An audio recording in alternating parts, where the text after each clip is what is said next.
Somebody did? Sure. Calling the Affordable Housing Committee meeting, July 12, 2010, to order. We have a quorum.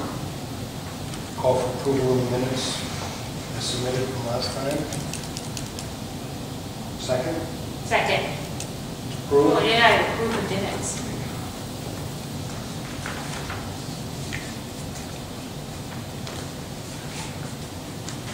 Okay. New business? Yes, we have 13 Swinburne Street, affordable housing project, with Church Community Housing Corporation as the applicant. I'm Steve Astagai with Church Community. And I'm Bridget Ryan with Church Community Housing. Well, first of all, thank you for inviting us to come present today. We're excited mostly because this proposed project actually got clearance on the archaeological dig that we did. So after that happened, we were actually very excited. It's the first time in, I think, 4 attempts or so. So what we're proposing to do, and what might be the most helpful, is to look at the very last page of the packet that we've handed out to you all. Yeah.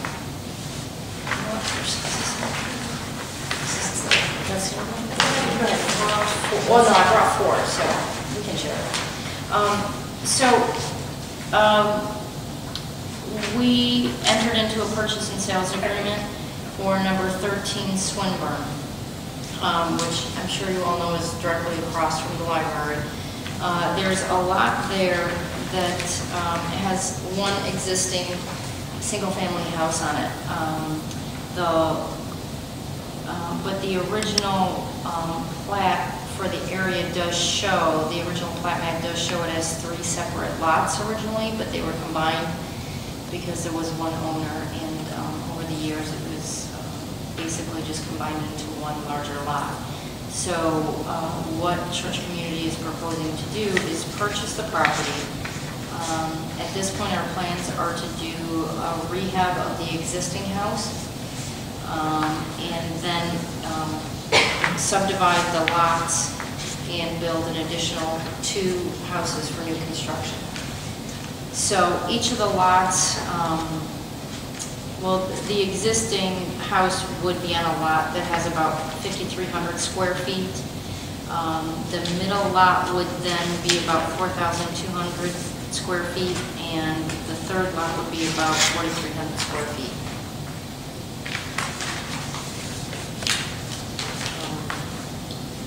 And you can see on the very first page kind of the architect's rendering of what we're proposing to build. So we would do some rehab to the existing house, and then build 2 kind of small cottages, which we feel are really in character with the size and design of the houses in the neighborhood. All 3 homes would be developed in Church Community's Land Trust program, which provides homeownership opportunities for families that make at or below 80% of median income. All the families go through a home buyer training program that we have at Church Community. It's an 8-session program that's taught over about 16 weeks, where homeowners learn how to become mortgage ready, credit worthiness. They also learn about home maintenance, things that are going to help them be successful in long-term home ownership. The other important thing about the fact that they're going to be developed in our Land Trust program is that they will count towards Jamestown's 10% affordable housing goal for the state mandated affordable housing goals. So we have been working with Lisa, and on next Monday we are going in front of the Water and Sewer Commission we've requested the tie-ins for 2 new water and sewer connections for the 2 new house lots. And then on Wednesday, we are going to be heard by the Planning Board. We've submitted an application for a comprehensive permit process, which helps us, it's an expedited process that helps us get through all the permitting in basically like a one-stop fashion, rather than having to go in front of zoning and planning. So this should be an expedited process, and we're hoping that we have the plans pretty well developed, and we're hoping it's going to be an expedited process, and we might get approval within the next 2 months.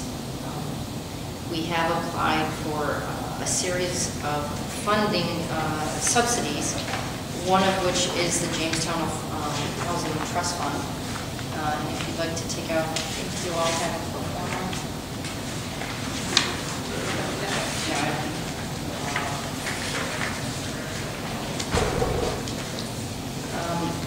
What we're proposing, the total development cost for all 3 units would be about $970,000.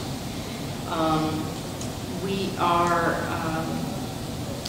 going to be applying for traditional bank financing for about $450,000, and that's basically construction financing that will be paid off when we sell each of the units, which would be sold for about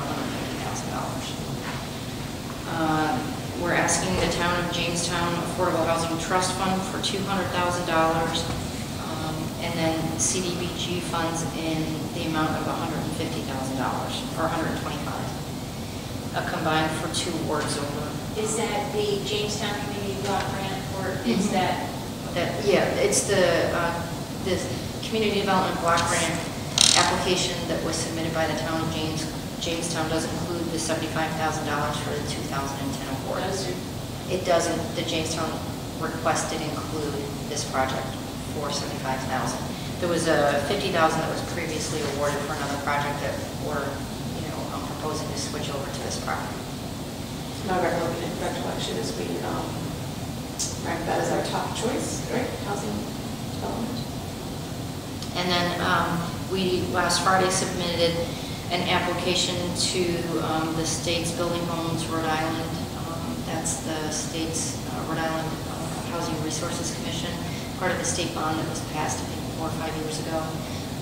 And this is the last year that they're funding, or I think the current funding, this is the last award. So we've asked for $195,000 from the state to help meet the development costs. Can you do it without it? We really can't do it without any of these funds. If you take any of them away, it's just not feasible. The sales agreement is conditional upon getting this funding and getting the town to approve comprehensive plan. Comprehensive permit. How tough is the competition for the Rhode Island housing money? It's quite competitive. This is the last round. This is the last time the state will award these funds. All the previous funds have been given out. This is the last round, so we expect it will be fairly competitive. We expect to hear the answer sometime late August or early September. Do bigger developments get more priority than smaller developments? Not necessarily. There are several factors that are weighed. Sometimes one of the factors is looking at geography in the community, whether or not, in this case, the town is putting up money to match it. That's a very positive thing. So having the town endorse it as well as provide some funding for it, I think will help significantly in our ability to score on this.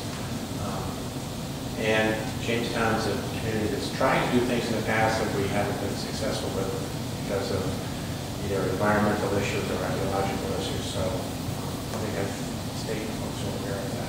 If they don't get the block grant, do we have enough money to be able to help support more? Or do we give them more? Yes, we do. A little bit more. But, I mean, I think we're not asking for a significant amount of money from each of these other sources. It's within their caps that they allow. So your gut is that you're going to get it? I think we have a very good chance of getting it. I think this is a really excellent plan. I think it's a really excellent plan. So I think what's really great about this plan is that the size of the lots, although undersized for both the zoning as well as, our new affordable housing ordinance that we just passed, which says that the minimum lot size is 6,000 square feet for affordable housing. Although these are smaller than that, they are identical to many of the lots in that same neighborhood.